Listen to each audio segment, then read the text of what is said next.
ఈరోజు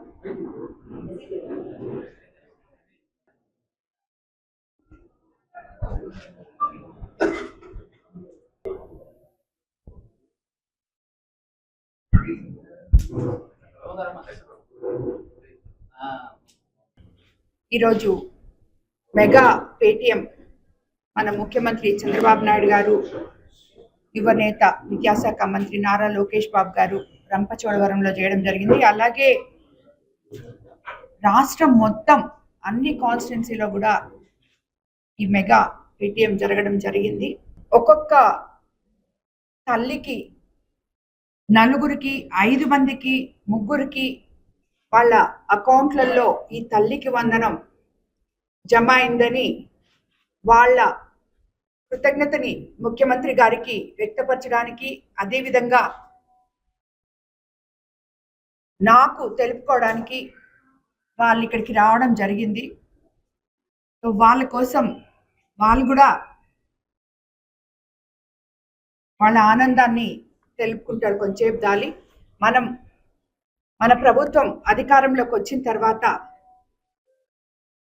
2 సంవత్సరాలు అయిన తర్వాత ఒకవైపు సంక్షేమము, మరోవైపు అభివృద్ధి చేసుకుంటూ రాష్ట్ర ఆర్థిక వ్యవస్థ అస్తవ్యస్తంగా ఉన్న సరిదిద్దుకుంటూ ఇప్పటి వరకు మనం ప్రతి పని కూడా ఏదైతే సూపర్ 6 పథకాలు చెప్పామో అవన్నీ ఆల్మోస్ట్ సూపర్ హిట్ చేసుకోవడం జరిగింది. మీకు అందరికీ తెలుసు, ఈరోజు రాష్ట్రంలో పెన్షన్లు 3000 నుంచి 4000 అవ్వాతాతలకి ఇస్తున్నాం.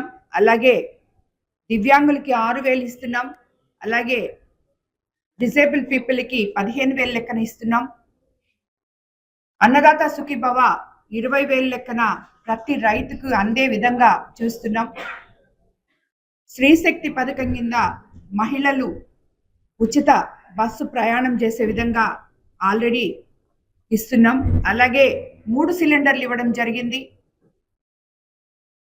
మత్స్యకార సేవలో ఇవ్వడం జరిగింది. ఆటో సేవలో ఇవ్వడం జరిగింది. ఇలాగా చెప్పుకుంటూ పోతే ప్రతి ఒక్కటి ఈరోజు చేనేతలకు ఎంతో ఆసరాగా నిలబడింది మన ప్రభుత్వం అనడానికి మీరు నిన్ననే మన క్యాబినెట్లు తీసుకున్న నిర్ణయాలన్నీ చేనేతలకు అండగా ఉండే విధంగా ముందుకు తీసుకెళ్తున్నాం.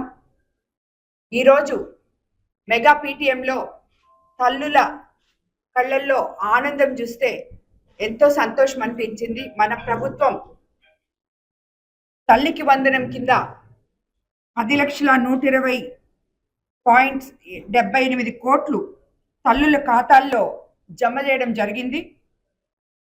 67.47 లక్షల మంది విద్యార్థులకు, 42.70 లక్షల మంది తల్లులకు లబ్ధి చేకూర్చడం జరిగింది. 1వ తరగతి నుంచి ఇంటర్ వరకు అమలు చేయడం జరిగింది. ఇప్పుడే అడ్మిషన్స్ తీసుకున్న 1వ క్లాస్ వాళ్ళకి, అలాగే junior inter first year join అయ్యే వాళ్ళకి మాత్రమే ఇంకా వాళ్ళకి జమ కాలేదు. మిగతా +2 వరకు మిగతా అన్ని క్లాసులకు కూడా తల్లికి వందనం ఎంతమంది పిల్లలు ఉంటే అంతమంది పిల్లలకి ఇవ్వడం జరిగింది. మన ప్రభుత్వం అధికారంలోకి వచ్చిన కొత్తల్లో ఎంతమంది పిల్లలు ఉంటే అంతమంది పిల్లలకి నీకు 15000 ఇస్తామని చెప్పారు, ఇవ్వలేదు అనే విధంగా మాట్లాడిన వాళ్ళకి ఇది దీటైన జవాబు అని చెప్పి నేను తెలియజేసుకుంటున్నాను.